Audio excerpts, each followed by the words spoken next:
Kottayam railway സ്റ്റേഷന് മുമ്പ് പലതവണ വന്നിട്ടുണ്ടെങ്കിലും പാഴ്സൽ അയക്കാൻ ഇത് ആദ്യമായിട്ടാണ്. കോട്ടയത്ത് നിന്ന് മംഗലാപുരത്തേക്കാണ് നമുക്ക് പാഴ്സൽ അയക്കേണ്ടത്. ഒരു 2 വീലറാണ് പാഴ്സൽ അയക്കേണ്ടത്. ഉച്ചയ്ക്ക് ഒരു 12 മണിയോട് കൂടി നമ്മൾ കോട്ടയം റെയിൽവേ സ്റ്റേഷനിലെത്തി. സ്റ്റേഷൻ്റെ വെയിനോട് ചേർന്ന് തന്നെ റൈറ്റ് സൈഡിൽ താഴേക്ക് ഇറങ്ങിയ ഒരു ഏരിയ ഉണ്ട്. അവിടെയാണ് കേട്ടോ വണ്ടി പാഴ്സൽ ചെയ്യാനായിട്ട് പാക്കേജ് ചെയ്യുന്നതും അവൻ്റെ ഓഫീസും കാര്യങ്ങളും എല്ലാം. അവിടെ ചെന്ന് ഈ പച്ച ഷർട്ടിട്ട ആൾക്കാരോട് വണ്ടി അൺഫ്യൂൽ ചെയ്യാൻ പറഞ്ഞാൽ അവരെ അൺഫ്യൂൽ ചെയ്ത് തരും നല്ല വൃത്തിയായിട്ട്. ആദ്യം ഒരു ഓസ് കൊണ്ട് പെട്രോൾ എല്ലാം ഊറ്റി ഒരു കുപ്പിയിലേക്കാക്കും. നമുക്ക് ഏതാണ്ട് ഒരു 1.25 കുപ്പിയോളം പെട്രോൾ കിട്ടി.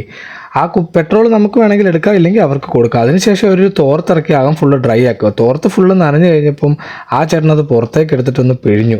ഇത്രത്തോളം ഈ പോകുന്ന പെട്രോളാണ് കേട്ടോ. ഇത്രത്തോളം പെട്രോൾ നമുക്ക് നഷ്ടമായി. അതിനുശേഷം ഫുള്ള് നനഞ്ഞ തോർത്ത് ആ ചേട്ടൻ അവിടെ ഉണങ്ങാൻ വേണ്ടി വിരിച്ചിട്ടു. എന്നിട്ട് മറ്റൊരു തോർത്തെടുത്ത് ആ ചേട്ടൻ അതുപോലെ തന്നെ വീണ്ടും ചെയ്തു. അങ്ങനെ തുടർച്ചയായിട്ട് കുറച്ചു നേരം ചെയ്തതിന് ശേഷം വണ്ടി എടുത്ത് വെയിലത്തേക്ക് വെക്കാൻ പറഞ്ഞു. വണ്ടി എടുത്ത് വെയിലത്തേക്ക് വെച്ച് ഞങ്ങൾ വെയിറ്റിംഗ് ആയി. ഏതാണ്ട് ഒരു 1/4 മണിക്കൂർ വെയിറ്റ് ചെയ്യേണ്ട വന്നു. അപ്പോഴാണ് ഞാൻ ഓർത്തത് ഈ വണ്ടി എങ്ങനെ ഇവർ കയറ്റും ഇറക്കുകയൊക്കെ ചെയ്യുന്നത്. ആ ഓപ്പൺ ചെയ്ത ഗേറ്റ് വഴിയാണ് കേട്ടോ ഒരു വണ്ടി പുറത്തേക്ക് ഇറക്കുന്നത്, ട്രെയിനിൽ നിന്ന് റിസീവ് ചെയ്യുന്നതുമല്ല. എനിക്ക് അത് ഓപ്പണായി കിടന്നപ്പോൾ പാസഞ്ചേഴ്സും കയറി ഇറങ്ങി പോകുന്നുണ്ടായിരുന്നു. അതിനുശേഷം ഓഫീസിൽ ഇപ്പോൾ ഒരു മേമിനെ വിളിച്ചുകൊണ്ട് വരണമെന്ന് പറഞ്ഞു. പെട്രോൾ ടാങ്കിൻ്റെ കാര്യങ്ങളും വണ്ടിയുടെ ഡീറ്റെയിൽസ് നോക്കാൻ.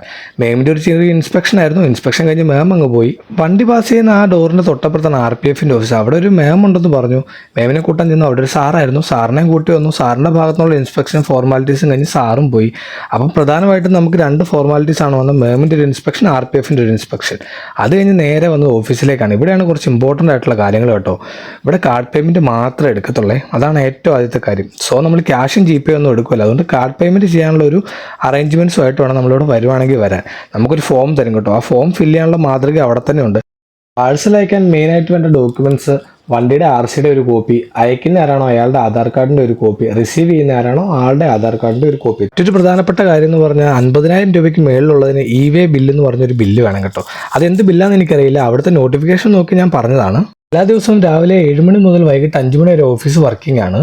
വണ്ടി പാഴ്സൽ അയക്കുന്നതിൻ്റെ ചാർജ് വരുന്നത് വണ്ടിയുടെ മാർക്കറ്റ് വാല്യൂവിൻ്റെ 1%. മാർക്കറ്റ് വാല്യൂ മെൻഷൻ ചെയ്യുന്നത് നമ്മൾ തന്നെയാണ് കേട്ടോ. ഈ ബ്രോയുടെ കാർഡിലാണ് നമ്മൾ പേയ്മെൻറ്റ് ചെയ്തത്. ബ്രോയോട് ഒരുപാട് നന്ദിയുണ്ട്. നമ്മൾ ലോക്കായി നിൽക്കുമായിരുന്നു. ഏകദേശം ഒരു 1:30 കൂടി നമ്മുടെ പരിപാടികളെല്ലാം കഴിഞ്ഞു. അവിടുന്ന് നേരെ പാക്ക് ചെയ്യാൻ വെച്ചേക്കുന്ന വണ്ടിയുടെ അടുത്തേക്കാണ് നമ്മൾ പോയത് കേട്ടോ. അവിടെ ചെന്നപ്പോൾ അവർ പാക്ക് ചെയ്തിട്ടില്ല. പിന്നെ അവരുടെ ഒരു 800 രൂപ ഫീസ് ഉണ്ടായിരുന്നു, അത് കൊടുത്തു. ചിലരൊക്കെ ഇവർക്ക് 50 രൂപ 100 രൂപ ടിപ്പ് കൊടുക്കുന്നതാണ്. ഒരു QR കോഡ് ഉണ്ടായിരുന്നു വണ്ടിയിൽ ഒട്ടിക്കാൻ. അതും അവരുടെ കയ്യിൽ കൊടുത്ത് ബില്ലും മേടിച്ച് നമ്മൾ നേരെ പെട്രോളും വണ്ടിക്കകത്ത് വെച്ച് നേരെ പാലായിക്ക് പോകുന്നു കേട്ടോ. നല്ല ചൂടായതുകൊണ്ട് വരുന്ന വഴിക്ക് 2 കരിമ്പിൻ ജ്യൂസും കുടിച്ചു. Thank you.